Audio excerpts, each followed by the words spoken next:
ಜಿಡಗನಹಳ್ಳಿ ಹೋಬಳಿ ಹೊಸಕೋಟೆ ತಾಲೂಕು ಗುಡಕನಹಳ್ಳಿಯಲ್ಲಿ ಶಿವ ಮತ್ತು ಮಂಜುಳಾ ಅಂತ ಇಬ್ಬರು ಗಂಡ ಹೆಂಡತಿ ಇಬ್ಬರು ವಾಸ ಇರ್ತಾರೆ. ಶಿವನಿಗೆ ಒಂದು 32 ವರ್ಷ, ಹೆಂಡತಿಗೆ ಮಂಜುಳಿಗೆ 32 ವರ್ಷ ಆಗಿರ್ತದೆ. ಅವ್ರ ಮಕ್ಕಳಿಗೆ ಒಬ್ಬ ಚಂದ್ರಕಲಾ ಅಂತೇಳಿ 11 ವರ್ಷ, ಇನ್ನೊಂದು ಉದಯ ಸೂರ್ಯ ಅಂತೇಳಿ 5 ವರ್ಷ ಹುಡುಗಾಗಿರ್ತದೆ. ಮಕ್ಕಳು 7 ವರ್ಷ ಆಗಿರ್ತದೆ. ಇವರಿಬ್ಬರನ್ನ ಶಿವ ಅನ್ನೋರು ತಂದೆ ತಾಯಿ ಇಬ್ಬರು ಸೇರಿಕೊಂಡು, ಗಂಡ ಹೆಂಡತಿ ಇಬ್ಬರು ಸೇರಿಕೊಂಡು ಮಕ್ಕಳನ್ನ ಇಬ್ಬರನ್ನ ಸಾಯಿಸ್ಬಿಡ್ತಾರೆ. ಕುಕ್ಕಿಡ್ದು ಬೇಲ್ ಹಾಕ್ಬಿಟ್ಟು ಆಮೇಲೆ ಇನ್ನೊಂದ್ಸರಿ ಡಬ್ಗೆ ಹಾಕ್ಬಿಟ್ಟು ಸಾಯಿಸ್ಬಿಡ್ತಾರೆ. ಉದ್ದೇಶ ಏನೋ ನಾನು 4 ಜನನೂ ಸಾಯಬೇಕು ಅಂತೇಳಿ.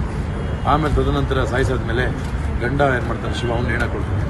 ಹೆಂಡತಿ ತಂದೆ ತಾಯಿಗೆ ಹೇಳ್ಬಿಟ್ಟು ಬಂದ್ಬಿಡ್ತೀನಿ ಅಂತ ಆಚೆ ಹೋಗಿ ಫೋನ್ ಮಾಡಿ ಬರೋದಕ್ಕೆ ಊರವ್ರ ವಿಷಯ ಗೊತ್ತಾಗ್ತದೆ. ಬಟ್ ಊರೆಲ್ಲ ಬಂದಮೇಲೆ ಅವಳು ನೇಣು ಹಾಕೊಳಕ್ಕೆ ಹೋಗೋದಿಲ್ಲ. ಈ ವಿಷಯದಲ್ಲಿ ಇವರಿಬ್ಬರು ಗಂಡ ಹೆಂಡತಿ ಸೇರಿಕೊಂಡು ಸಾಯಿಸೋ ವಿಚಾರದಲ್ಲಿ ಆಕೆಯನ್ನು ನಾವು ವಶಕ್ಕೆ ತಗೊಂಡು ದಸ್ತಗಿರಿ ಮಾಡಿದ್ದೀವಿ. ಮನೆಯಲ್ಲಿ ಒಳ್ಳೆ ವಾತಾವರಣ ಇರಲಿಲ್ಲ.